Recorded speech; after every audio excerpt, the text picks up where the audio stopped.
ಇದು ವಿಜಯಪುರದಿಂದ ಬಂದಿರುವಂಥದ್ದು practically. Technically ಇದು ಮಹಾರಾಷ್ಟ್ರಲ್ಲಿರುವಂಥದ್ದು, ಗಡಿ ಹಂಚಿಕೊಂಡಿರುವಂತಹ ಜಾಗ. ಆಲ್ ರೈಟ್, ಮಹಾರಾಷ್ಟ್ರದ ಗಡಿನ ಹಂಚಿಕೊಂಡಿರುವಂತಹ ಕನ್ನಡದ ಈ ಶಾಲೆ ಟೆಕ್ನಿಕಲಿ ಆ ಕಡೆ ಇರಬಹುದು, ಬಟ್ ಜವಾಬ್ದಾರಿ ನಿರ್ವಹಿಸುವಾಗ ನಮ್ಮ ಕಡೆಗೆ ಅದು ವಾಪಸ್ ಬರ್ತಾ ಇದೆ ಅಂತ ಕಾಣುತ್ತೆ.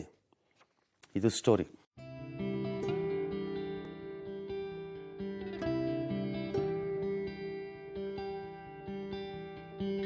ವಿಜಯಪುರ ಮಹಾರಾಷ್ಟ್ರದ ಗಡಿ ಹಂಚಿಕೊಂಡಿರುವ ಜಿಲ್ಲೆ. ಮಹಾರಾಷ್ಟ್ರದ ಗಡಿ ಭಾಗದ ಶಾಲೆಗಳು ಕನ್ನಡತನವನ್ನ ಉಳಿಸಿಕೊಂಡು ಮುಂದೆ ಸಾಗುತ್ತಿವೆ.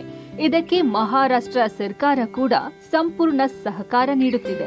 ಇದು ಮಹಾರಾಷ್ಟ್ರದ ಬಾಲಗಾಂವ ಗ್ರಾಮದ ಪ್ರಾಥಮಿಕ ಕನ್ನಡ ಮಾದರಿಯ ಶಾಲೆ. ಈ ಶಾಲೆಯಲ್ಲಿ 1ನೇ ತರಗತಿಯಿಂದ 7ನೇ ತರಗತಿವರೆಗೆ ಇದೆ. ಇಲ್ಲಿನ ಮಕ್ಕಳ ಕನ್ನಡ ಪ್ರೀತಿ ನಿಜಕ್ಕೂ ಹೆಮ್ಮೆ ಪಡುವಂತದ್ದು.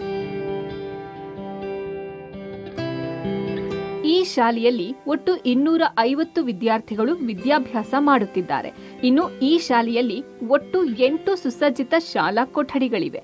ಜೊತೆಗೆ 8 ಜನ ಶಿಕ್ಷಕರು ಇಲ್ಲಿದ್ದು ಉತ್ತಮವಾದ ಮೈದಾನ ಸೇರಿದಂತೆ ಬಹುತೇಕ ಮೂಲಭೂತ ಸೌಲಭ್ಯಗಳು ಇವೆ. ಆದ್ರೆ ಮಹಾರಾಷ್ಟ್ರ ಸರ್ಕಾರ ವಿದ್ಯಾರ್ಥಿಗಳಿಗೆ ನೀಡಿದ ನಲಿ ಕಲಿ ಸಾಹಿತ್ಯಗಳು ಮರಾಠಿ ಭಾಷೆಯಲ್ಲಿವೆ. ಕಾರಣ ಕನ್ನಡದ ಕಂದಮ್ಮಗಳಿಗೆ ಕನ್ನಡದ ಶಿಕ್ಷಕರು ಮರಾಠಿಯಿಂದ ಕನ್ನಡಕ್ಕೆ ಅನುವಾದಿಸಿ ಹೇಳುವ ಪರಿಸ್ಥಿತಿ ಇದೆ.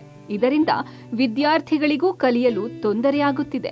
ಈ ನಲಿ ಕಲಿ ಸಾಹಿತ್ಯಗಳು 1ನೇ ತರಗತಿಯಿಂದ ಹಿಡಿದು 7ನೇ ತರಗತಿಯ ವಿದ್ಯಾರ್ಥಿಗಳಿಗೆ ಅನುಕೂಲ ಆಗುತ್ತದೆ.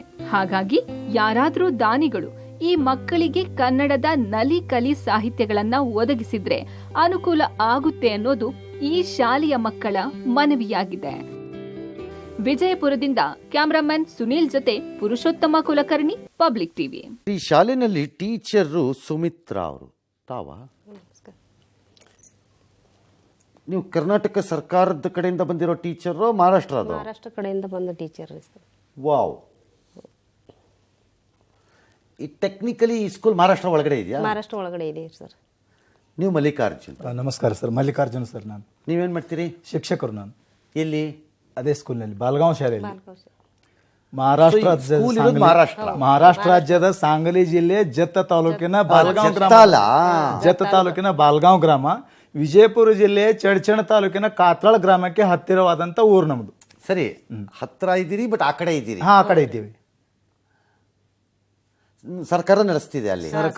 ಮಹಾರಾಷ್ಟ್ರ ಸರ್ಕಾರ ನಮ್ಮನ್ನು ನೌಕರಿಗೆ ತೆಗೆದುಕೊಂಡಿದೆ. ನಮ್ಮ ಶಾಲೆ ಆಡಳಿತ ಮಹಾರಾಷ್ಟ್ರದ್ದು, ಬಟ್ ಕನ್ನಡ ಶಾಲೆ ಕನ್ನಡ. ಅದೇ ನಮ್ಮ ಕಡೆ ಇದೆಯಲ್ಲ, ಆ ಕಡೆ ಇರುತ್ತೆ.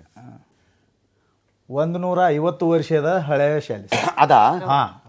ಮತ್ತೆ ನಿಮ್ಮೂರು ಯಾವ್ದು? ನಮ್ದು ರೂಮ್ದಿರಿ. ನಾವು ಟೀಚಿಂಗ್ ಮಾಡೋದು ಬಾಲಗಾಂವ್ ಶಾಲೆ ರೀ. ನೀವು ಮಹಾರಾಷ್ಟ್ರನೇ? ನೀವು ಹುಟ್ಟಿ ಬೆಳೆದಿದ್ದ ಮಹಾರಾಷ್ಟ್ರ? ನೀವು ಹುಟ್ಟಿ ಬೆಳೆದಿದ್ದು ಕನ್ನಡ, ಕಲಿತದ್ದು ಕನ್ನಡ, ಶಿಕ್ಷಕರಾಗಿದ್ದು. ಅಲ್ರಿ, ನೀವು ಹುಟ್ಟಿದ್ದಲ್ಲಿ? ಹುಟ್ಟಿದ್ದು ಬಾಲಗಾಂವದಲ್ಲಿ. ನಾನು ಅಂದ್ರೆ ಮಹಾರಾಷ್ಟ್ರ. ನಾವು ಮಹಾರಾಷ್ಟ್ರ ರೀ. ಮತ್ತೆ ಕನ್ನಡ ಹೆಂಗ್ ಬಂತು ನಿಮಗೆ? ಕನ್ನಡ ಶಾಲೆ ಇದೆಯಲ್ಲ ಅಲ್ಲಿ, ಕನ್ನಡ ಶಾಲೆ. ನಾವು 1ನೇದೇ 10ನೇ ತನ ನಾವು ಎಲ್ಲ ಕನ್ನಡ ರೀ. 3 ಡಿಗ್ರಿ ಸಹಿತ ನಾವೆಲ್ಲ ಕನ್ನಡ ಮಾಡೀವ್ರಿ ಸರ್. ಈಗ ನಮ್ಗೆ ಅಪಾಯಿಂಟ್ಮೆಂಟು ಸಹಿತ ಕನ್ನಡ ಶಾಲೆಗೆ. ನಮ್ಗೆ ಗಡಿನಾಡು ಕನ್ನಡ ಕನ್ನಡ ಶಾಲೆ. ನಿನ್ನ ಹೆಸರೇನು? ಪ್ರತೀಕ್ಷಾನ? ನೀನು ಎಷ್ಟನೇ ಕ್ಲಾಸು? 7ನೇ ಕ್ಲಾಸ್. ನಿಮ್ಮ ಮಹಾರಾಷ್ಟ್ರನಲ್ಲಿ ಸ್ಕೂಲ್ ಮಕ್ಳಿಗೆ ಡ್ರೆಸ್ ಹಿಂಗಿದೆಯಾ? ಹೌದ್ರಿ ಸರ್. ಹೌದು. ಒಳ್ಳೆ ಆರ್ಮಿ ಟೈಪ್ ಇದೆ. ಹೌದ್ರಿ. ಅದ ಇದೆಲ್ಲ ಹಾಕೊಂಬಿಟ್ಟದೇನೋ ಒಂಥರ ಆರ್ಮಿ ಟೈಪ್ ಇದೆ. ಒಳ್ಳೆ ಸ್ಕೌಟ್ ಗೈಡ್. ನಿನ್ನ ಹೆಸರು ಅಕ್ಷಯ್. ನಿನ್ ಕನ್ನಡ ಬರುತ್ತಾ? ನಿಂಗೂ ಬರುತ್ತಾ? ನಿಮ್ಮಪ್ಪ ಏನ್ ಮಾಡ್ತಾರೆ? ಗೌಂಡಿ ಕೆಲಸ ಮಾಡ್ತಾರೆ. ನಿಮ್ಮಪ್ಪ? ನಮ್ಮಪ್ಪ ರೈತರು.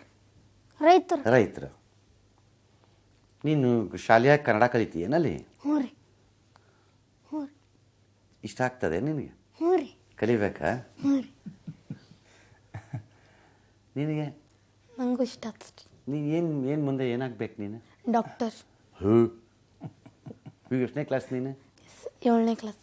ಫಸ್ಟ್ 10th ಪಾಸ್ ಆಗ, ಆವಾಗ ಡಿಸೈಡ್ ಮಾಡು ಸೈನ್ಸ್ಗೆ ಹೋಗ್ಬೇಕಾ, ಎಲ್ಲಿ ಹೋಗ್ಬೇಕು ಏನು ಅಂತ. ಹಾಂ, ಗೊತ್ತಾತಲ್ಲ? ನೀನು ಇಂಜಿನಿಯರ್. ನೀನು ಇಂಜಿನಿಯರ್ ಆಯ್ತು. ನೀನೀಗ ಎಷ್ಟನೇ ಕ್ಲಾಸೆ? 7th. ಈಗ ನಿಮ್ಮ ಮೇಸ್ಟ್ರು ಮತ್ತು ಮೇಡಮ್ ಏನು ಹೇಳಿ ಕರ್ಕೊಂಬಂದರು? ಈಗ ನೀವು ಅಲ್ಲಿಂದ ಬಂದ್ರಿ? ಟ್ರೈನಾಗ ಬಂದ್ರೇನ? ಬಸ್ನಾಗ ಬಂದ್ರೆ? ನಿನ್ನೆ ಸಂಜೆ 7 ಗಂಟೆ ಕೂತಿದ್ದೇವ್ರಿ ಚಡ್ಚಣದಲ್ಲಿ. ಇಲ್ಲಿ 7 8 ಗಂಟೆಗೆ ಬಂದ್ಬಿಟ್ಟು 12 ಗಂಟೆ ಜಾಸ್ತಿ ಆಗ್ತದೆ. ಹೌದು ಸರ್. ಏನಾಗಬೇಕು ಟೀಚರ್ ಈಗ? ಸರ್ ನಮ್ಗೆ ಈಗ ಎಟ್ಟು ಎಲ್ಲ ನಮ್ಮ ಮಹಾರಾಷ್ಟ್ರ ಸರ್ಕಾರ ಎಲ್ಲ ಕೊಡ್ತದ್ರಿ, ನಲಿಕಲಿ ಎಲ್ಲ ನಿಮ್ಗೆ ಅಲ್ಲಿ ಏನ್ ಸಾಹಿತ್ಯಗಳನ್ನು ಬೇಕು ಕೊಡ್ತದ್ರಿ. ಆದ್ರೆ ನಮಗೆ ಏನು ಬೇಕಾಗ್ಯದ್ರಿ, ಕನ್ನಡದಲ್ಲಿ ಕೆಲವೊಂದು ಸಾಹಿತ್ಯಗಳನ್ನ ನಮಗೆ ಕೊಟ್ರ ಅಂದ್ರೆ ಇನ್ನೂ ನಮ್ಗೆ ಕಲಿಕೆಗೆ ಸರಳವಾಗ್ತದ್ರಿ. ಇಬ್ರು ಟೀಚರ್ ಅದೀರಿ, ಹೌದು ಸರ್. ನಿಮ್ಗೆ ಏನು ಬೇಕು ಅಂತ ಪಟ್ಟಿ ಮಾಡಿರೇನ? ಹ್ಞೂ ರೀ. ಮಾಡಿದಿರಿ ಒಂದು ಪಟ್ಟಿ, ಏನೇನು ಬೇಕು ನಮಗೆ ಅಂತ ಮಾಡಿದ್ದೀರಾ? ಪಟ್ಟಿ ಮಾಡಿದ್ದೀರಿ, ಒಂದು ಲಿಸ್ಟ್ ಮಾಡಿದ್ದೀರೇನು? ಹಾಂ, ಲಿಸ್ಟ್ ಐತ್ರಿ. ಐತ್ರಿ? ಹೇಳ್ತೇವ್ರಿ. ಓಕೆ. ಅದು ನಮ್ಮ ಕರ್ನಾಟಕ ಸರ್ಕಾರದಾಗ ಐತೇನದು? ನಲಿಕಲಿ ಸಾಹಿತ್ಯ ಮಹಾರಾಷ್ಟ್ರ ಕರ್ನಾಟಕದ ಐತ್ರಿ ಸರ್. ನಮ್ಮಲ್ಲಿ ನಲಿಕಲಿ ಸಾಹಿತ್ಯ ಅಂದ್ರೆ ಮರಾಠಿ ಮಾಧ್ಯಮದೇ ಕೊಡ್ತಾರೆ ನಮ್ಗೆ. ಸೊ ನಿಮಗೆ ನಮ್ಮ ನಲಿಕಲಿ ಸಾಹಿತ್ಯಗಳು ಬೇಕು. ಹಾ, ಎಷ್ಟು ಬೇಕವು? 250 ವಿದ್ಯಾರ್ಥಿಗಳ ಆಗುವಷ್ಟು ರೀ. ಎಷ್ಟು ಆಗ್ತದೆ ಅದು? ಅಂದ್ರೆ ಎಷ್ಟು ಪುಸ್ತಕ ಏನದ? ಹೌದ್ರಿ. ಪುಸ್ತಕನ ಬ್ಯಾಗ ಏನಿದೆ? ಸೆಟ್ ಇರ್ತದೆ ಸರ್, ಅದು ನಲಿಕಲಿ ಸೆಟ್ ಇರ್ತದೆ. ಈಗಾಗಲೇ ಕರ್ನಾಟಕದಲ್ಲಿ ಇರ್ತಕ್ಕಂಥ ನಾವು ಜೆರಾಕ್ಸ್ ಹೊಡ್ಕೊಂಡು ಕಲಿಸ್ತೀವಿ. ಹಾ, ಸೆಟ್ ಇರ್ತದೆ ಸರ್ ಅದು. ಸರ್ ಜೆರಾಕ್ಸ್ ಹೊಡೆದು ನಾವು ಕೈಯಿಂದ ಖರ್ಚು ಮಾಡಿ ಹುಡುಗರು ಕೊಡ್ತೇವೆ ಈಗಾಗಲೇ. ಕರ್ನಾಟಕದಲ್ಲಿರೋ ಕನ್ನಡ ಶಾಲೆಯಲ್ಲೆಲ್ಲ 250 ಮಕ್ಕಳಿಲ್ಲ. ನಮ್ಮಲ್ಲಿ 250 ಮಕ್ಕಳು 250 ಮಕ್ಕಳು ಸರ್. ಈಗಾಗಲೇ 3000 ವಿದ್ಯಾರ್ಥಿಗಳು ಕಲ್ತಿದ್ದಾರೆ. ಆಯ್ತು, ಅದು ಕೊಡ್ಸೋಣ. ಅದು ಬಿಟ್ಟೇನೆ? ಅದು ಬಿಟ್ಟು ಮತ್ತೆ ಹೇಳೋಣ, ವಿಷಯಾಂತರ ಆಗ್ಬಾರ್ದು, ಹೇಳೋಣ, ನಡೀತದೆ. ಮತ್ತೆ ನಮ್ಮ ಶಾಲೆಗೆ ಟಾಯ್ಲೆಟ್ ಬೇಕಾಗಿದೆ. ಅದು ಮಹಾರಾಷ್ಟ್ರ ಸರ್ಕಾರ. Okay sir, okay. ಕುಡಿಯುವ ನೀರಿನ ವ್ಯವಸ್ಥೆ ಇಲ್ಲ ರೀ ಸರ್. ಕುಡಿಯುವ ನೀರಿನ ಆ ವ್ಯವಸ್ಥೆ. ಏರಿಯಾ MLA ಯಾರು ಬರ್ತಾರೆ?